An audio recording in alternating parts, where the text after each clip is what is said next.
नमस्ते सभी को, स्वागत है। मैं आप में से प्रत्येक का धन्यवाद करना चाहता हूं कि आप बुद्धिमान बच्चों को पढ़ाने में रुचि रखते हैं।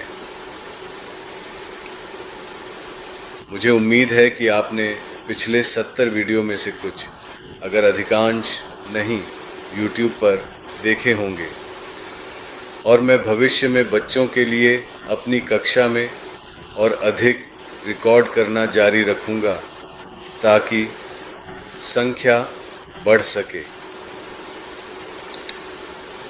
यदि आपके पास कोई सुझाव है तो मैं इसकी वास्तव में सराहना करूँगा, इसका स्वागत करूँगा। कृपया मुझे dkyoga hotmail.com पर ईमेल करने में संकोच न करें। तो पिछले सप्ताह मैंने बच्चों के साथ एक विषय पर चर्चा की। आप किस चीज़ के लिए जाने जाते हैं? दूसरे शब्दों में, क्या आपकी व्यक्तित्व को प्रकट करता है जो चीज़ें आप करते हैं? तो मैंने बच्चों से पूछा और उन्होंने कुछ अद्भुत उत्तर दिए और मैंने कुछ और जोड़े हैं। तो पहली बात है किताबें।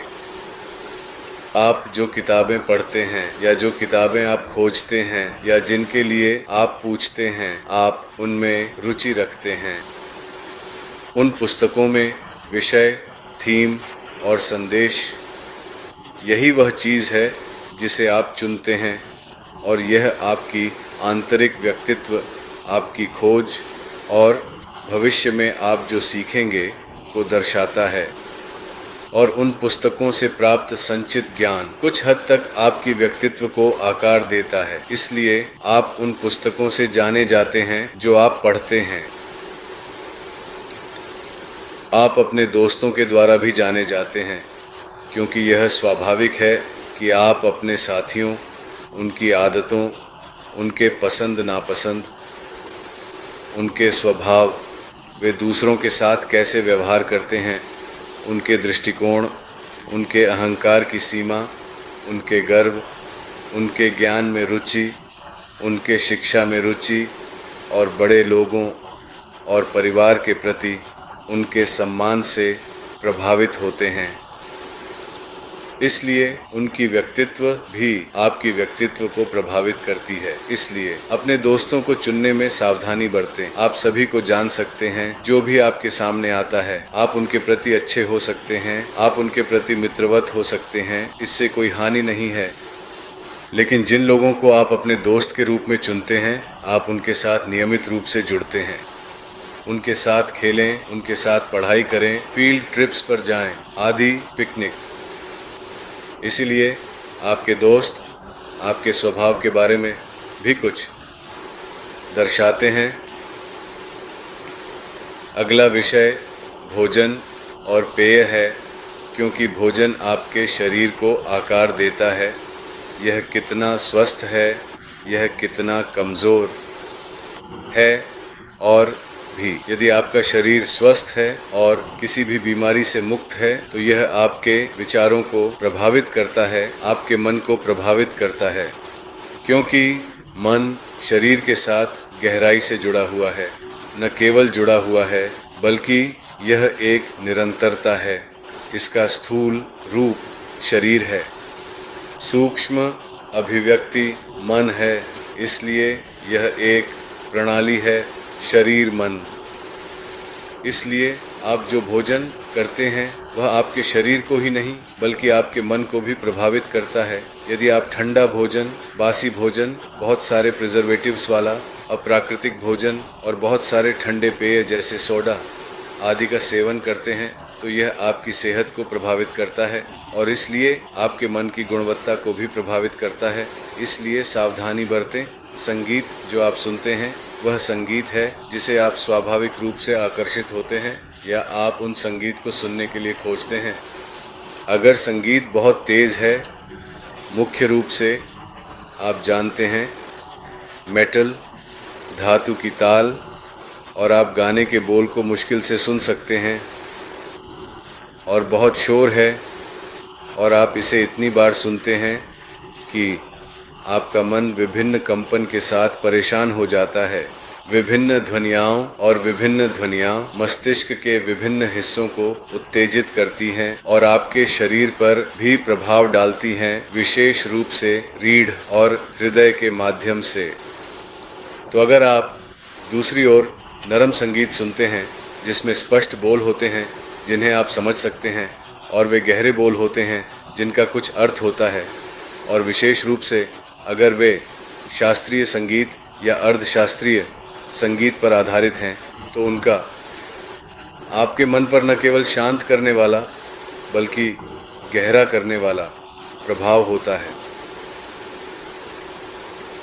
अगला विषय शौक है। बेशक अधिकांश लोग, यहाँ तक कि वयस्क भी, अपनी मुख्य पेशे के अलावा कुछ शौक रखते हैं। इसी तरह बच्चों के पास शिक्षा के अलावा कुछ शौक भी होते हैं जो कि पूरी तरह से स्वाभाविक और वांछनीय है, जैसे खेल, संगीत, कला, चित्रण, मूर्तिकला, बागवानी, जो भी। 1 या 2, 3 शौक। और मैंने बच्चों को यह भी समझाया कि अधिकांश महान वैज्ञानिक, विद्वान, विचारक, लेखक, उनके पास भी कम से कम एक शौक होता है, और मैंने उन्हें संगीत का उदाहरण दिया। अधिकतर महान वैज्ञानिकों का शौक संगीत है, और मैंने उन्हें उदाहरण दिए कि कौन से वैज्ञानिक कौन सा संगीत, कला आदि बजाते थे। इसलिए संगीत और विज्ञान के बीच एक संबंध है। इसलिए कोई भी कला रूप शौक के रूप में आपकी व्यक्तित्व और दीर्घकालिक खुशी में वृद्धि करेगा। फिर आता है कि आप कैसे चलते हैं और बात करते हैं। मैंने आज बहुत से बच्चों को देखा है जो बहुत तेज़ी से चलते हैं, जैसे वे हमेशा कूद रहे हों, या अपने पंजों पर चलते हों, या जिगजैग चलते हों, या उनके पैर समानांतर नहीं होते, वे कुछ इस तरह के होते हैं जैसे तिरछे। तो यह उनके व्यक्तित्व का एक हिस्सा दर्शाता है। यदि वे असुरक्षित हैं, यदि वे चिंतित हैं, या यदि वे किसी तनाव में हैं, तो इसका प्रभाव उनके चलने और बोलने के तरीके पर पड़ता है।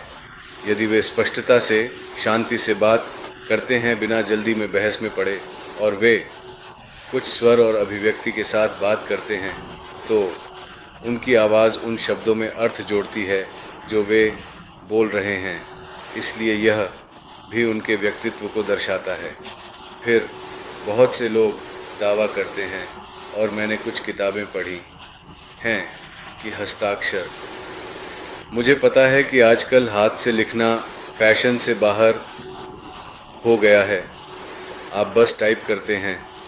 शॉर्ट हैंड में भी कुछ आइकनों और कुछ शॉर्ट हैंड शब्दों के साथ ज़ोर से हंसते हैं, LOL। ये सभी चीज़ें की जाती हैं जो जल्दी के लिए ठीक है। इंटरनेट, कंप्यूटर के माध्यम से संचार। लेकिन जब आप लिख रहे होते हैं, जब आप एक निबंध लिख रहे होते हैं या किसी प्रश्न का उत्तर लिख रहे होते हैं, यदि आपकी लिखावट अधिक कोणीय है, उदाहरण के लिए, तो यह सोचने के एक तरीके को दर्शा सकता है, जबकि अधिक संपूर्ण, अधिक गोल अक्षरों में गद्य या कविता में यह अलग हो सकता है।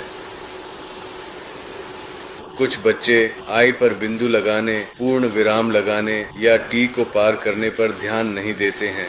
इसलिए विवरणों पर ध्यान देना भी आपके बारे में एक प्रतिबिंब है। यदि आप विवरणों पर ध्यान देते हैं या नहीं देते हैं, तो यह महत्वपूर्ण है। कुछ बच्चे अधिकतर बड़े दृष्टिकोण वाले होते हैं। वे बड़ी चीज़ों पर ध्यान देते हैं और विवरणों पर ध्यान नहीं देते, जो कभी कभी महत्वपूर्ण होता है। कई बच्चे विवरण पर बहुत अधिक ध्यान देते हैं कि वे टी को क्रॉस करने और आई को डॉट करने में फंस जाते हैं, और वे पूरे वाक्य या पूरे पैराग्राफ पर ध्यान नहीं देते। इसलिए मुझे लगता है कि कहीं ना कहीं विवरणों और अक्षरों के आकार पर ध्यान देने का एक उपयुक्त मिश्रण होना चाहिए। कुछ बच्चे शब्द में प्रत्येक अक्षर को अलग लिखते हैं, जबकि कुछ इसे जोड़ते हैं। इससे यह दर्शाता है कि वे चीज़ों को अलग अलग देखने के बजाय उन्हें जोड़ने की कोशिश करते हैं।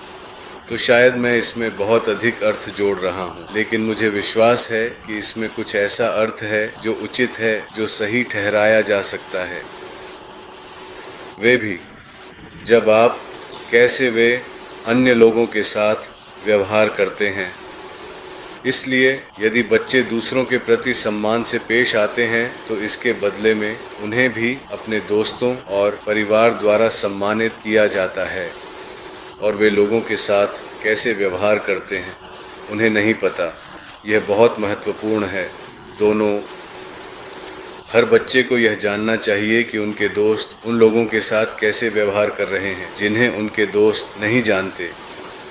जैसे जब वे किसी रेस्तरां में जाते हैं या ट्रेन में यात्रा करते हैं, चारों ओर बहुत सारे अजनबी होते हैं, तो कभी कभी आप जानते हैं आप बचने की कोशिश करते हैं और गंदा नज़र डालते हैं आदि। तो आप उनका रवैया दिखाते हैं कि आप खुद को श्रेष्ठ महसूस करते हैं या लोगों को नीचा देखते हैं। और कुछ बच्चे ऐसे होते हैं, ज़रूरी नहीं कि वे बहुत बातूनी या दोस्ताना हों और बिना किसी को जाने सभी के साथ दोस्ती करने की कोशिश करें, लेकिन कम से कम वे सहज होते हैं। वे सभी के साथ विनम्र और सौम्य होते हैं, खासकर जब वे दूसरों से कोई सेवा या मदद प्राप्त कर रहे होते हैं तो उन्हें आभारी होना चाहिए।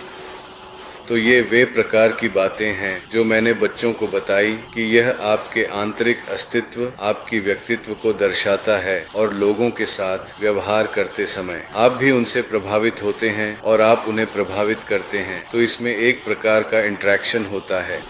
इसलिए जागरूक रहें कि आप दूसरों को कैसे प्रभावित कर रहे हैं और आप दूसरों से कैसे प्रभावित हो रहे हैं, और आपके अपने काम करने के तरीके, आपकी आदतें। धन्यवाद।